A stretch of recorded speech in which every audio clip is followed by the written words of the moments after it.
Very good morning.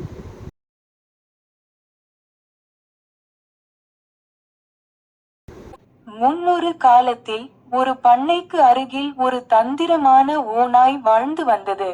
அந்த ஓநாய் பண்ணையில் இருந்த ஆடுகளை சாப்பிட விரும்பியது. அது தினமும் சிறிது தூரத்தில் இருந்து அவற்றை கவனித்து வந்தது. ஆடுகள் யாரை பார்த்தாலும் பின்தொடரும் என்பதையும், அவை தனியாக இருக்கும்போது ஒன்றுக்கொன்று பின்தொடர்ந்து செல்லும் என்பதையும் அது கவனித்தது. முட்டாள் ஆடுகள் என்று அது நினைத்து கொண்டு, ஆடுகளை பண்ணையிலிருந்து வெளியே அழைத்துச் செல்வதற்காக பண்ணைக்குச் சென்றது. ஆனால் அந்த ஆடுகள் ஓநாய் நினைத்த அளவுக்கு முட்டாள்களாக இல்லை. அவை ஓநாயைக் கண்டு பயந்து கத்தத் தொடங்கின. அவற்றின் அலறல் சத்தத்தை கேட்டு, மேய்ப்பனும் அவனது மகனும் அவற்றை காப்பாற்ற ஓடி வந்தனர். அதனால் ஓநாய் அங்கிருந்து ஓடிவிட வேண்டியிருந்தது. சில நாட்களுக்கு பிறகு, ஓநாய் மற்றொரு திட்டத்துடன் வந்து, ஒரு ஆட்டை அமைதியாக தாக்கி அதை இழுத்துக்கொண்டு ஓடிவிட்டது. அது அந்த ஆட்டின் இறைச்சியை சாப்பிட்டுவிட்டு, அதன் தோலை மட்டும் பத்திரப்படுத்தியது. ஆட்டை போலவே வேடமிட்டுக் கொள்வதற்காக அந்த தோலை பயன்படுத்தியது. அடுத்த நாள், அது பண்ணைக்குச் சென்று ஆடுகளை பண்ணையிலிருந்து வெளியே கவர்ந்து சென்றது. அதில் அது வெற்றியும் பெற்றது. தாங்கள் பின்தொடர்வது மற்றொரு ஆடுதான் என்று மற்ற ஆடுகள் நினைத்தன.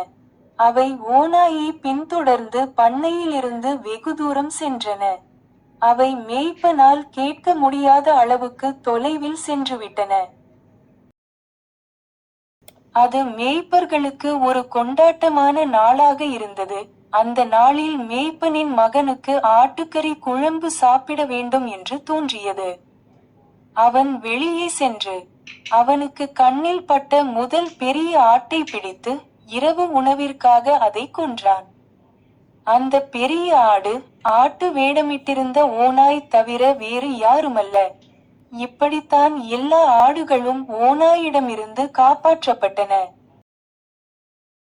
கதையின் நீதி: தோற்றங்களை குறித்து எச்சரிக்கையாக இருங்கள். அந்நியர்களையோ அல்லது அப்பாவியாக தோற்றமளிப்பவர்களையோ நம்பாதீர்கள், ஏனெனில் அவர்கள் தீய நோக்கங்களை மறைத்து வைத்திருக்கலாம்.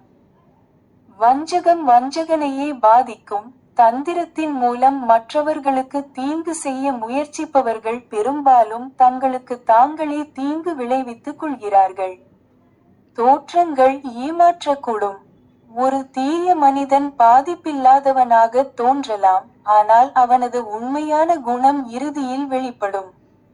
நேர்மையற்றவர்களுடன் தர்க்கம் செய்யாதீர்கள். ஒரு நேர்மையற்ற நபரின் செயல்களுக்கு அப்பாவியான விளக்கங்களை கண்டுபிடிக்க முயற்சிப்பது, அவர்களின் தீமையிலிருந்து உங்களை காப்பாற்றாது. Thank you and bye. Like, share and subscribe for more videos.